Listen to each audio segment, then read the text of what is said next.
Hello, everybody, and welcome to Max Meets, our interview series where we talk with experts from the solar industry. I'm very happy to bring to you another interview which covers the topic Solar is the Future, for me as well. So, in this interview, the maxx-Solar Academy team reaches out to experts and brings them in to give those of you who are sitting there at your desk or smartphone right now and are questioning themselves, is solar industry something for me? Could that be a career I really would like to pursue? And here we cover things like how can you start?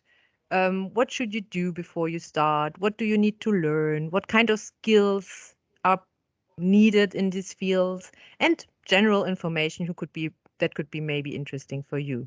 So today I invited one of our trainers, Axel Scholle, who is our most experienced trainer, and I'm so happy that he shares his very interesting career path in the solar industry with us. So thank you, Axel, for taking time out of your busy schedule to do that interview today. And for those who did not have the chance to meet you so far, could you introduce yourself briefly, please? Yeah, thank you, Christina. It's a pleasure to meet here with you and to talk about what I would certainly call one of the most exciting topics of our decades and decades to come. Yeah, so Christina, in a nutshell, I'm a Namibian-born German, so to say. My parents came out of Germany, and I grew up in Namibia, which is also synonym with a country with great solar resources.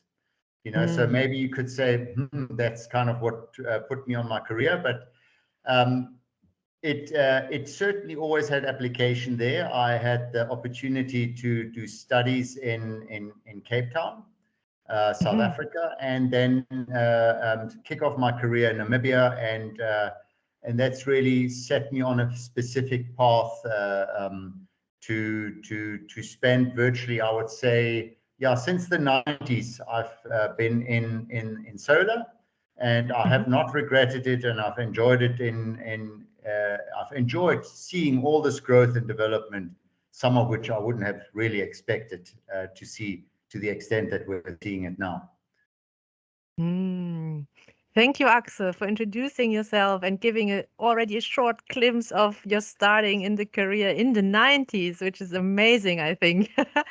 And maybe give us some seconds to bring those listeners, viewers, and Max Academy fans on board who maybe think, what's going on? Why do we do this series? So let me share my screen quickly, because what I want to do for our listeners is to bring them on board with our basic course, because one of the series came out after we created our basic course and find out that the final module is all about solar as the future, and to give people, really an idea of where they can go, what they can do if they want to go further in solar.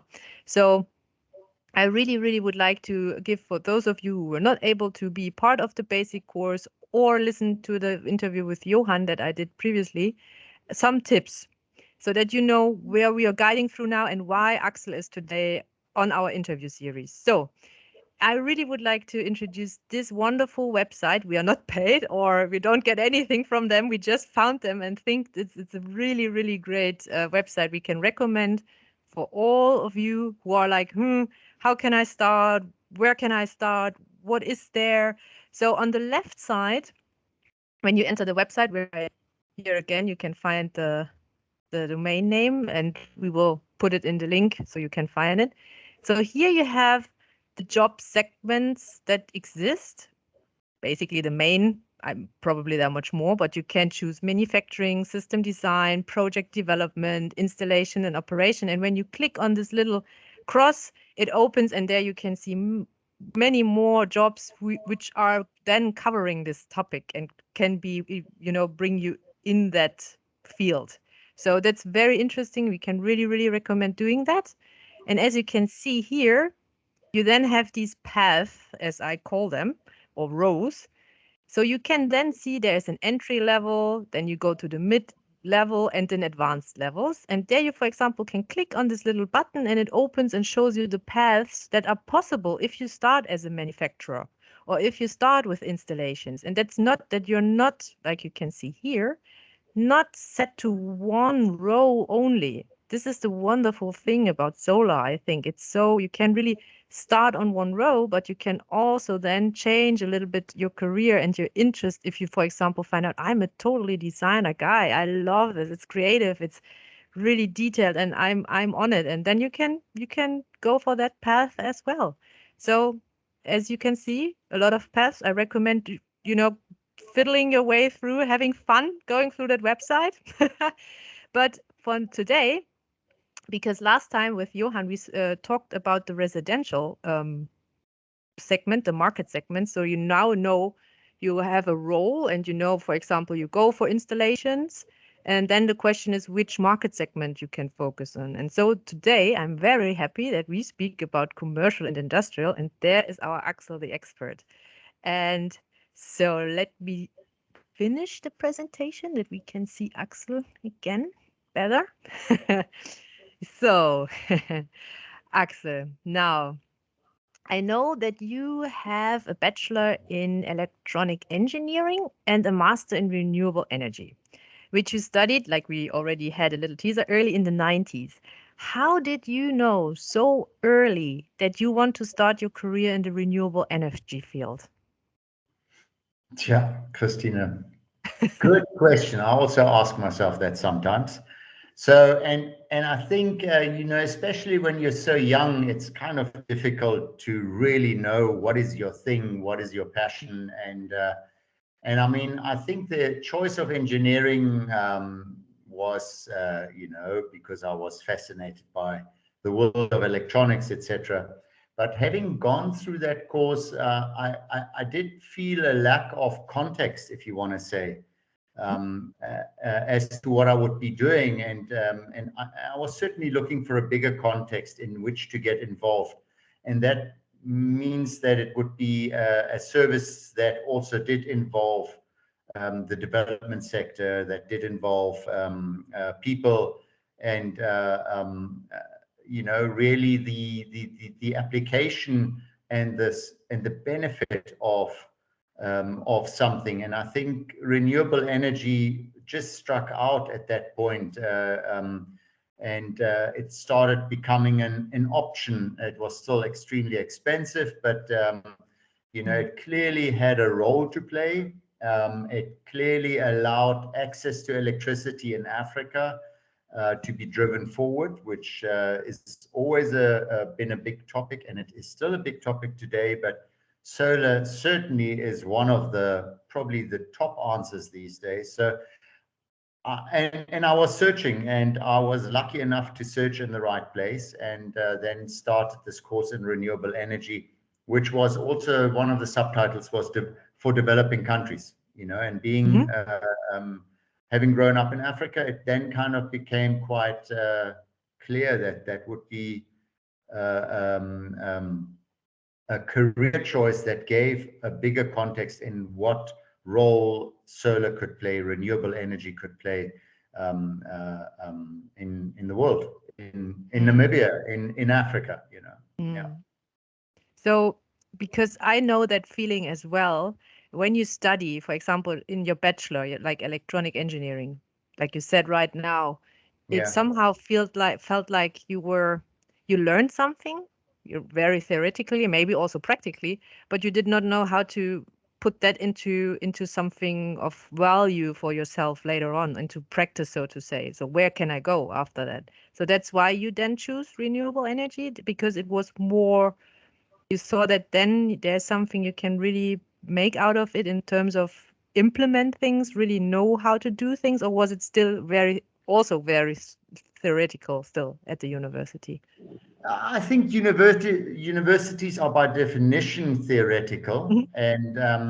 and if you choose your dissertation or your thesis and you choose a practical topic, then you will have exposure to the practical field, Mhm. which was the case for me. I learned a lot during my dissertation preparation. And again, it exposed me to a core need, which was around water, solar water pumping, Mm-hmm. that could be serviced through solar. So I think it was, it was in and of itself.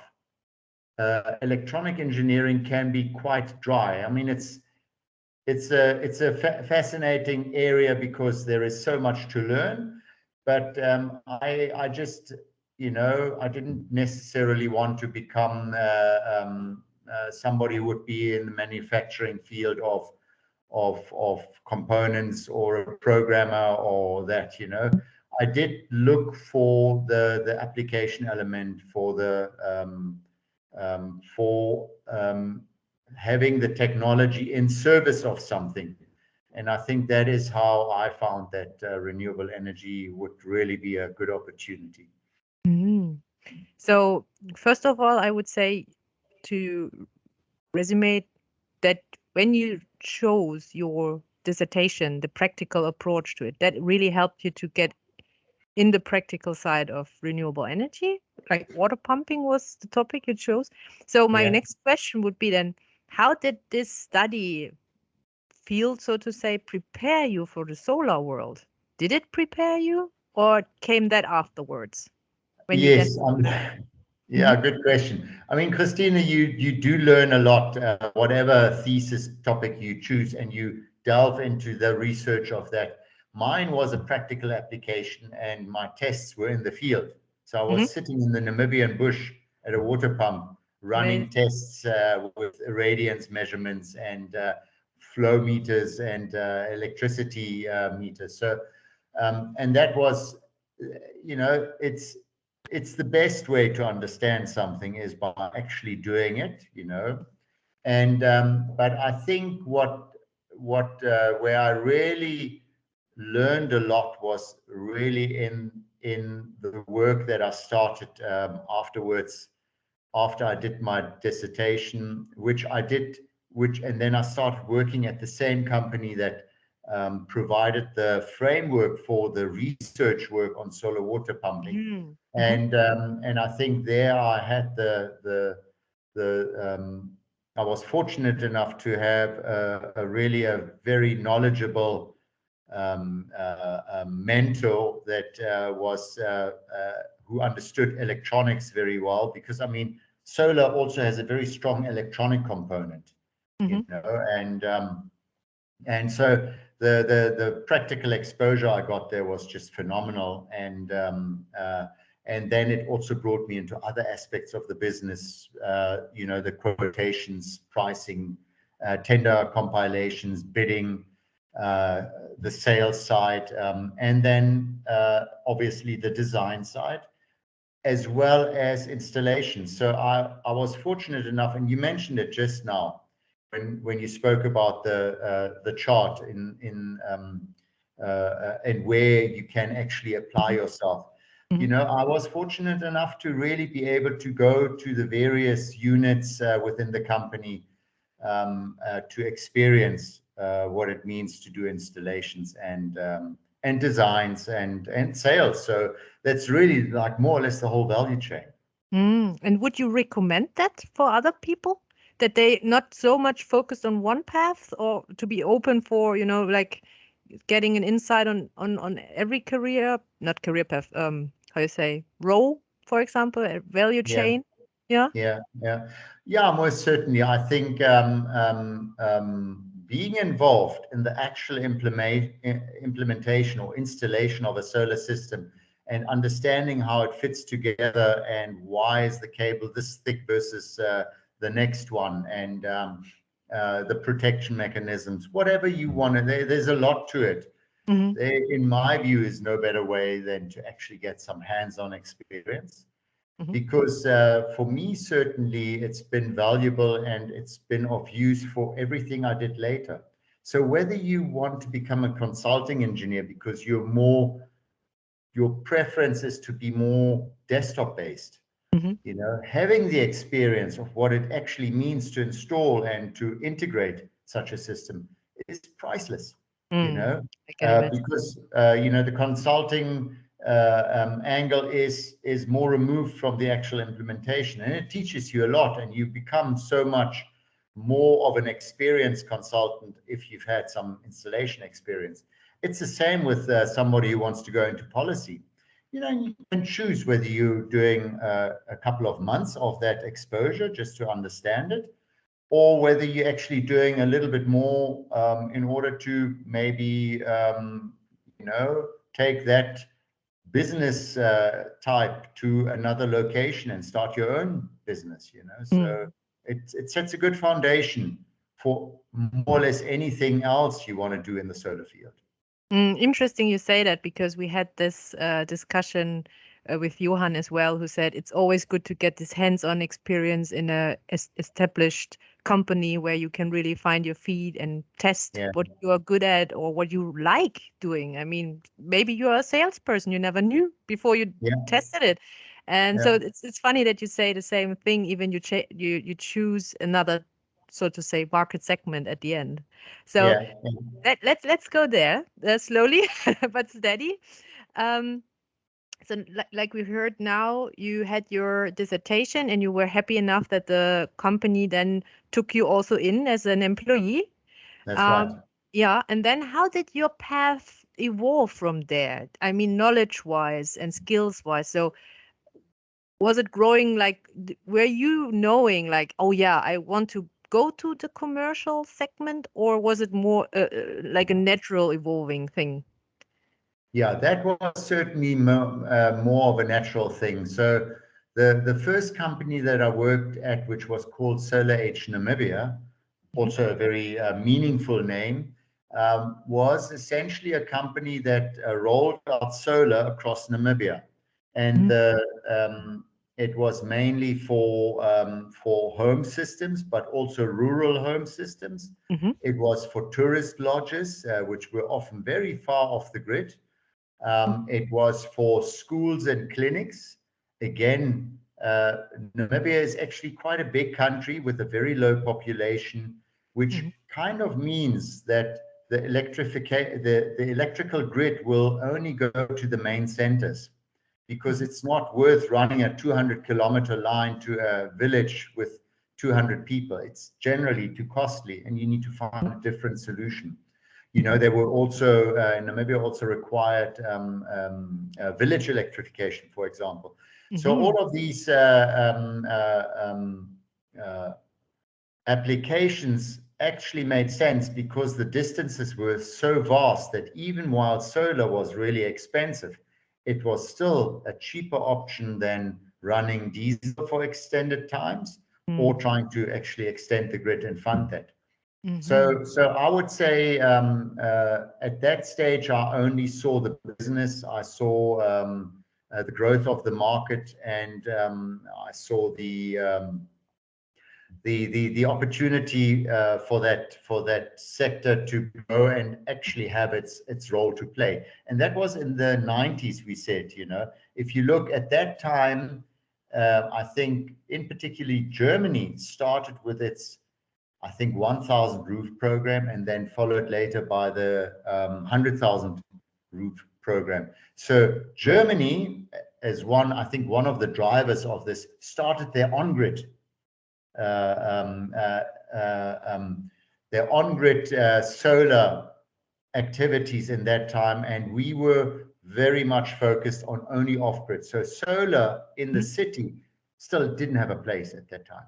mhm, Yeah. So for me, what was valuable really in being in that company was the exposure that I had to the various elements of solar, which I've run through them. You know, it is around the design.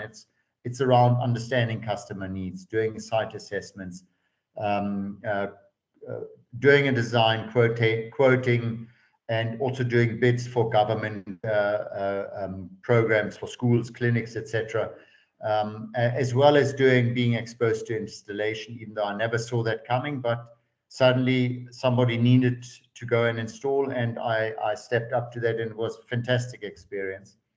But then also learning the O&M, the operation and maintenance side, as well as the repair side. What mhm, what is kind of different to today is at that point we could still repair things. Ah, yeah. Today it's very difficult. It's the Yeah. swap out culture more Yeah. now, and you're actually lucky when you can repair a component within an inverter, as Mm-hmm. opposed to just swapping out the inverter. So Mm. um, So there you really experienced also that kind of change in the industry and change in technology as well, you know. yeah, Yeah. yeah, Very yeah. interesting. Yeah. Yes, exactly. Yeah. Um, so then you were with Solar Edge Namibia, right? Solar Edge Namibia, yeah. Namibia. And after that, did you then start your own business right after that? Or, I mean, how long were you with Solar Edge Namibia? And then Yes. how did you evolve further?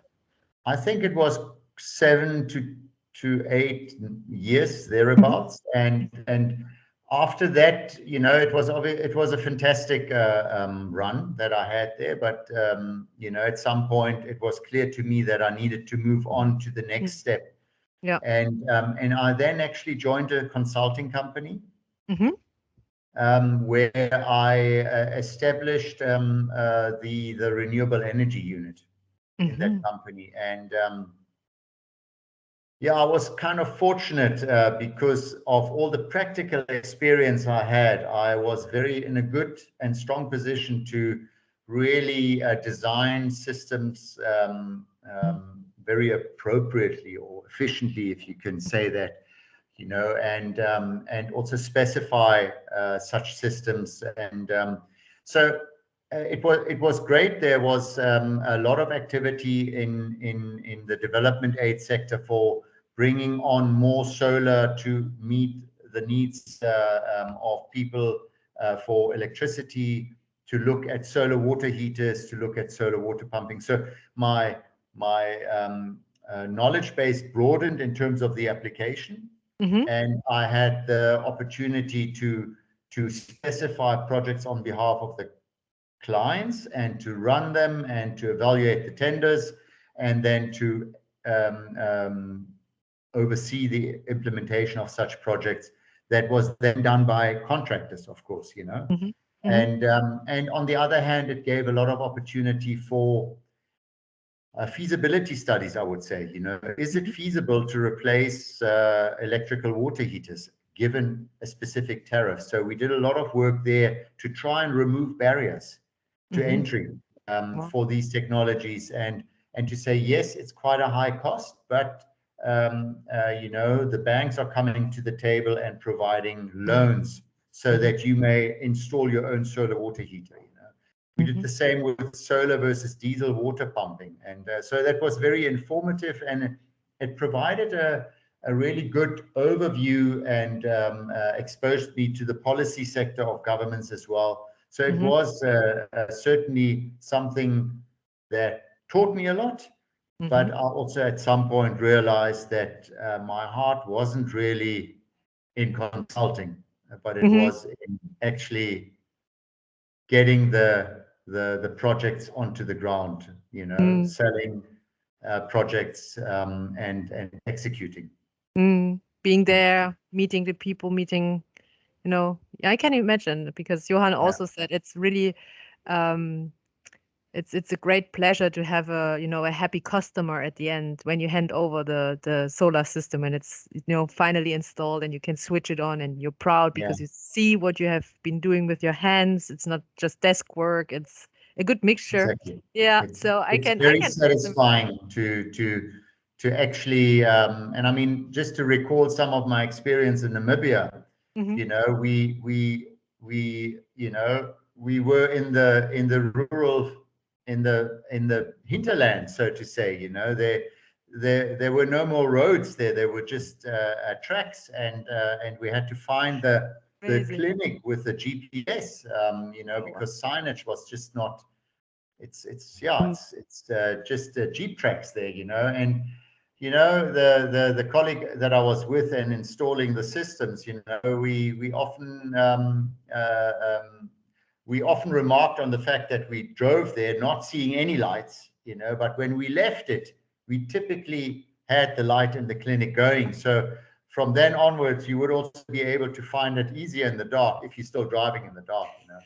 So anyway, it Wow. was very satisfying to Mm, kind of bring a service to a community, or a service, or a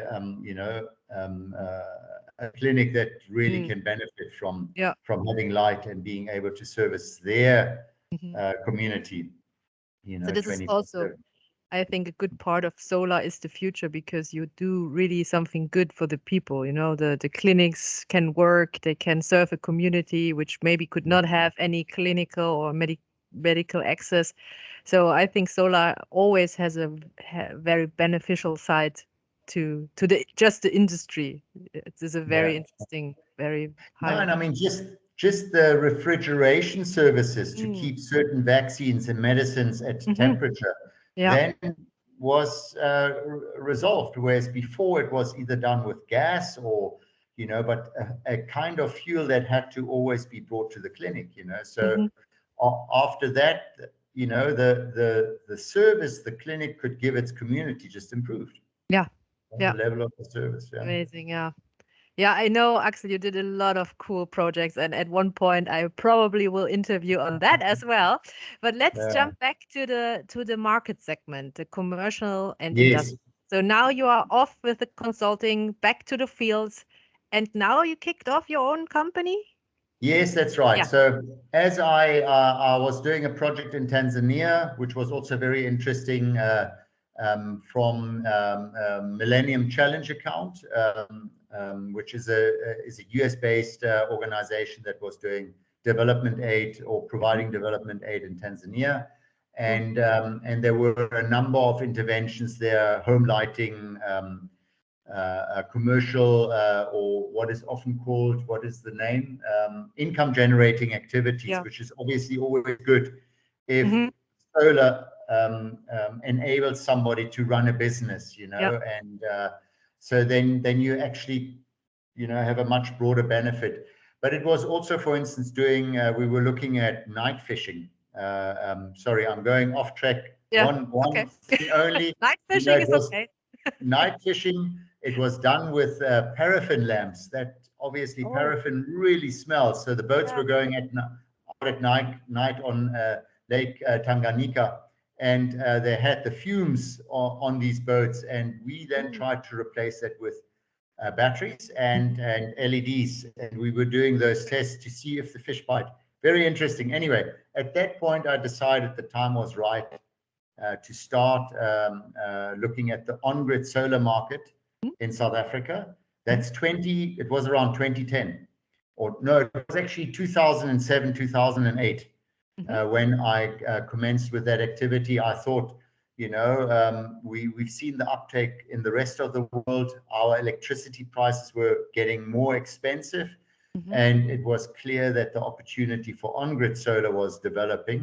Mhm. And at some point, I had to make a choice. What sector am I going to focus on? And the residential sector is very specific in its requirements, and it requires a different business model. And for some reason, I just felt that the commercial and industrial sector would be the right choice. It's a very dynamic market. It's private sector driven. Mhm. It's not dependent on government subsidies, nor is the private sector. But the private sector is a bigger challenge because it needs to make financial sense, and that is difficult to argue when you also have to bring in batteries. So Mhm. solar plus batteries is still more expensive than the grid, and I think it probably still is today. It's just that there is a convenience around having batteries, but it Mhm. means that your market is limited to those that can afford it. Mhm. And so the commercial and industrial sector became my choice, where I just felt that sector was um, less complicated. Mhm. I want to see savings on my electricity bill. How can I achieve that? There was less, yeah, and you have, say, 10 bigger counterparties compared to 20 or 30 or 40 smaller clients in the residential sector. Mm-hmm. And I think it was a good choice. And I also chose to focus Mm-hmm. only on that sector and not go across both, which you can do. But it's one of the choices that one has to make. You know, do you want to do multiple things and do multiple things so, or are you going to try and do one thing? You know, but then obviously maybe your exposure risk is more, because if there is any issues in the commercial and industrial sector, it might jeopardize your business model. Mm-hmm. Yeah, so I chose fairly early on to only do commercial and industrial. So I did 2 private residences early on in 2008. And after that, it was only commercial and industrial. So it was pharmaceutical companies, it was shopping malls, it was some certain industries that were interested in solar. And in the beginning stages, it was not as attractive as it is now, because I mean, obviously over the last 10 years, the price has really come down even more, you know. One question, um, because Johan said, his career path is a little bit different. He is coming from an IT field, then did Oh, yeah. a lot of work in, hands-on studying on by himself, then doing the trainings, then starting in a company where he can get the hands-on experience, and then he started his own business. And he told me he chose the residential because for him it was easier accessible, easier to get in. Would you say that for people like Johan, for example, that doing this like cross entering is the market with another Yeah. background and only like, let's say, 5 years of experience with theoretical knowledge and technical hands-on, that a residential choice is easier? And with your experience with, doing the studies, doing really deep and long work and having a long path behind your back, that then commercial is better to choose? Or how, for people who are like, now, can I choose commercial and industrial even if I'm not so experienced like Axel? Or do you need a long time to get all the experience you need for these kind of bigger projects, longer, bigger projects? What is your feeling? Yeah, I mean, it's actually interesting because I think the sectors differentiate themselves by project value. Mm-hmm. So if your funding is limited, then I think you're automatically forced into residential. Mm-hmm. Then I think having a counterparty as your client might be more of a challenge than having Mm-hmm. a residential client. They might be more forgiving, Mm-hmm. and you might find that. So I was at that point comfortable with the corporate client. Mm-hmm. You know, Yeah. I had enough experience to start the business without any questions. Really, Mm-hmm. I knew what had to be done. Mm-hmm. But if you think about it in technical terms, the Mm-hmm. residential market is, if you think about it, actually slightly more complex, Mm-hmm. because it doesn't just use solar and solar inverters. It uses batteries as well, and battery inverters. So, you know, you are dealing with, and you could have very demanding clients, and you need to be extremely careful that you manage the expectations. Mm-hmm. Mm-hmm. Because in South Africa, where Johan also started his career, you know, there are ongoing power failures, and the client will have an expectation about what the system can do during a power failure. So one has to be very careful there. But I think an advantage is, and I think that doesn't really matter. You can do both. But it is more difficult to start small in the commercial and industrial field, because you may very quickly, especially nowadays, Mm-hmm. say that this opportunity is 100 kilowatt Okay. or 1 megawatt.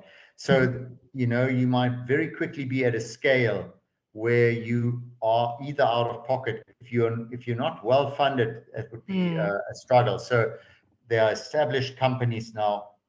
The market is very mature here. So again, you would probably say, well, let's look at for instance, Kenya, which is a market that is maturing, and you would say, where would I go? Into the residential or the commercial and industrial? And they're definitely, you'd have to, for instance, ask yourself, where's my network? Do I have networks into companies, or do I have more networks into, and you should start with more wealthy families. It's a good starting point, where the affordability is good until such a point that you can actually also address those through funding mechanisms, etc., that might have a lower affordability, or when there are programs that make it possible, So I think, and then I think one of my choices was really to be private sector based. So, for instance, I also had the choice to go for the independent power producers, what we call the utility scale projects, which were, I think they start about 5 megawatts and they go all the way to 50 or 80 megawatts, But, that was very dependent on governments. And I would have to really had to make a plan to get somebody in to fund those operations. So commercial and industrial was definitely for me a good start into this on-grid sector after having had a lot of exposure to off-grid in at Solar Age Namibia, and having exposure to the first on-grid systems as a consultant. So I was kind of Exactly. part of specifying the first systems that were then actually connected to the grid. So it was a good combination to Yeah. launch my next phase, so to say. Yeah, cool. So it built it up gradually, and you brought on board skills you need, skills you had, combined those, evolved them. Cool. So, Yeah, um, I heard two things. You had the technical knowledge, and you need technical knowledge to, in order to perform well. yeah, Either yeah, doesn't matter what kind of sector. But also, what I heard now, and that's really interesting, and I always want to stress that, is that you need soft skills as well, like building a network, being aware that you need a network, how to network, who you should network with. And these yeah, are yeah. things maybe nobody really, as a young person and coming from school or college or university, you're like, I don't even have a network, or how do I start that network? And so I think it's always good to tell people that it comes, sometimes it takes time, but it can be built up. And soft skills are also a big plus sometimes for choosing your career path. It's Yeah, not only about technical approaches. So what kind of skills, Axel, if you just had to name now some for the commercial yeah. and industrial, what is really needed in order to kick off there? What would you say? Definitely, you need to have somebody in your company with a good network. Mm-hmm. Because that would essentially open the door to commercial entities, to tourism markets, to mining, whatever it is. You Mm-hmm. need to focus on something, and so that is really important. We call it the salesperson or the business developer. Who goes out and actually um, tries to sell, tries to apply, engage with potential clients, and find out what their needs are, and get their interests. I would say that is really important. Then, of course, it is important to have the technical know-how. Mm-hmm. Then I think you need good project management Mm-hmm. is a key. It's because what's typical for commercial and industrial is that it probably takes one project manager, one person Mm-hmm. to oversee and execute the project.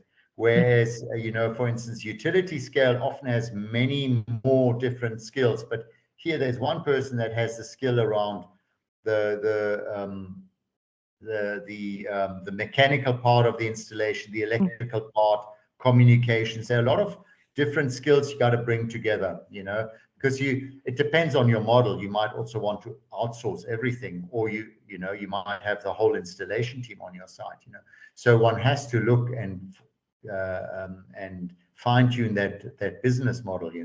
But I think between so if I would just go back to your questions, business development is key. Mm-hmm. Technical skills, project management, and business acumen. Business acumen is Yeah. really key to try and structure a deal for the client to Mm-hmm. meet their requirements, Mm-hmm. to get a sense for what is required to close this deal now, what needs to be done, Mm-hmm. So it is, I nearly said a sales engineer, which I'm sure exists, but engineers are typically Yeah. not that good in selling. But you need to engineer a deal that you are Mm-hmm. meeting the client's requirement, whether it is a funded solution or an outright sale. Mm-hmm. So these are just some. I mean, obviously, you need good procurement and logistics people. There's certainly the list is longer, but Mm-hmm. that's kind Yeah. of what came to mind now. Sure. Yeah. Yeah. So, but the last one, the that you mentioned, isn't that something you learn by also doing and experience? Like engineering the project according to what the client really wants, or what? Yeah, there's certainly the technical part of the solution, but what I'm referring to is how to make the Mhm. deal accessible and Mhm. interesting for your counterparty. And that requires some craftiness. You need to be innovative. The person who does that needs to be hungry to kind of close that deal and to think out of the box and to Okay. see how can one structure that. And I think there are certainly a lot of ways in which to make these things work, Mhm. and that's why I think the business acumen also goes into how you price your Mhm. product, how to optimize your pricing, and while still maintaining good quality standards. I mean, it's obviously also one of these things. Yeah. Yeah. Yeah. Interesting. Um, Two questions in one. What was your biggest hurdle? Because I never speak of failure, because I think everything is a learning experience during your time in this segment, market Mm. segment. And the second one was your, most fantastic thing you remember during your time in that sector. Yeah, I mean, I'm just kind of talking. I might mix up these two as I go, Mhm. but I mean, Mhm. what was incredible was that it was a market with very few players in it. But It was did change? Did this is changing now? rapidly, Or yeah, okay. Mhm. rapidly. I'm talking back to Thanks. when I Mhm. started, you Mhm. know, and I would say that was also then quickly became not a hurdle, but I think I underestimated the rate of change Okay. Oh. of the Mhm. market, how quickly the market became mature. And Mhm. I think South Africa is very typical in that. Well, not mature, but how quickly it became competitive. So whereas I would say the German market had a longer time Mhm. and there were feed-in tariffs, meaning everybody was actually comfortable because these Mhm. feed-in tariffs were fixed and things would go down step by step. I would say that period in South Africa lasted 3 years. Mhm. So three Wow. years later, Ooh. it became a highly competitive market, and you needed to stay on top of that, be innovative, and change ongoingly. So I think there are moments where I thought I was not entirely on top of that, but what was incredibly satisfying was just it was pioneering work. Ah, There yeah. were no standards at the Amazing. time for Yeah. grid connection. So we looked at international standards. Then the standards body in South Africa kind of started dealing with this because they knew people were connecting systems to the grid. according to what standard, so the municipalities had to figure out a way, because they knew it was probably going ahead, especially in the residential sector, which is less regulated. I think the commercial and industrial sector can't really afford to do something without some kind of a signing off that the system is safe, etc. So we and I was actually personally involved in one of the standards in South Africa. So I was at the forefront there in terms of what was needed to have in a system so that it would be compliant.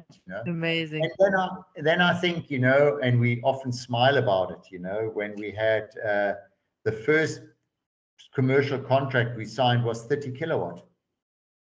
In today's terms, that is nothing. Small, okay. Back then, That's it nothing. was huge, Yeah, and then yeah, the next project we landed was 200 kilowatt. And obviously, that was nearly 10 times bigger, and yeah. then we landed a 1 megawatt project in 2013, so these milestones were hugely exciting. And we had a couple of, how do you say, flagship projects, flagship that, like that 1 megawatt project, which was then probably for a time the biggest this or the biggest that, the Yeah, yeah. biggest system on Wow. a single roof. We all enjoy kind of trying to put ourselves out there, and then the next one kind of kicks you out and does 2 megawatts or whatever, and I think then the other one that was really astounding was the V&A waterfront.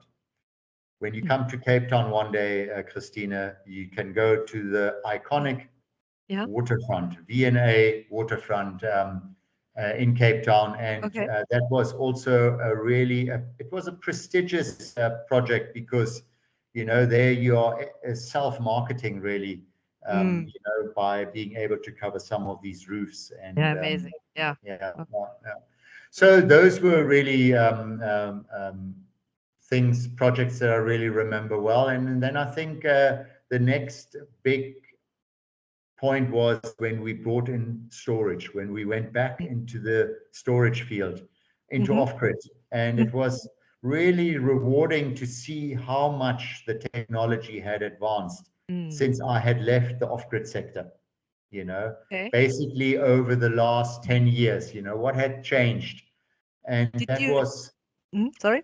that Mm. was quite phenomenal, because the technology we had in the 90s, early 2000 was still kind of limiting. It was just and maybe not as robust as the technology that we have today, and not as with a shorter life expectancy Mm-hmm. of batteries and so there was really a big jump that we could see. And then 2016, 17, we started going back into off-grid systems in Kenya, in the tourism industry in Kenya, and then also in Seychelles. And that was really fantastic to see how these systems, number one, worked very well, and how they made financial sense. There was just no question. My question would be, to coming back to that, you you went back from on-grid to kind of off-grid Yeah, with storage, and exactly. had to Yeah. the question is now, it's lifelong learning, isn't it? So you had to learn again about the new technology, about the storage, how to do the system. I mean, for sure you had all the knowledge about the electronics and stuff, but Yeah, did you yeah, still yeah. get to learn again a little bit, sit down and get Uh, familiar with it? No, Christina, No? No? no, and it's I'm not disappointed. because I'm highly intelligent. Of course I am, but I mean, it was more because there are other elements in Mhm, the off-grid sector that need to be understood. And that mhm, is really around energy consumption patterns, about changes on site, around the design, which is a lot more complicated than an on-grid design. About how energy is managed. Is it a single owner, multiple owners, multiple uncoordinated consumers? So, that one would have to, that is, in my opinion, key. The technology was really user friendly, if I can put it this way, mhm, mhm, and it was what stood out for me, it was the modularity was really the what had changed from previous technology. It went from lead acid to lithium ion, and then from single inverter solutions to modular inverters, where you would actually parallel them. Mm-hmm. So you had not to get too deep into the technology parts, but more on other sides. You had to not relearn, but dive into some theoretical knowledge again and finding your feet there still after being so long in the in the industry. Amazing. Wow. But I mean, absolutely, so one had to get and understand how this technology was designed, and but it was more like a thing that when you read it, you say, great, folks, you've really solved this issue that we always battled with very well with this. And it's great to see that there is management on all different levels within the technology. So it was, yeah. So it was not revolutionized to such an extent that it was tough to understand, but it was really